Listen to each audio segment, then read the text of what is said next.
সবুজেই বাংলার রত্ন তুমি, এই মাটি মানুষের প্রেরণা তুমি। তোমার সাথে আছি থাকব সবে, দিন কায়েমেরি এই জিহাদে।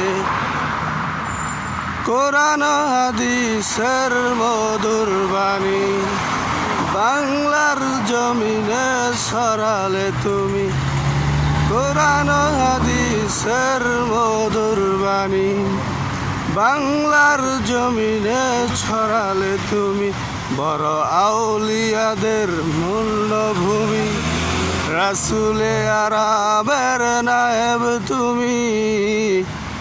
সবুজেই বাংলার রত্ন তুমি, এই মাটি মানুষের প্রেরণা তুমি। তোমার সাথে আছি থাকব সবে, দিন কায়েমেরি এই জিহাদে।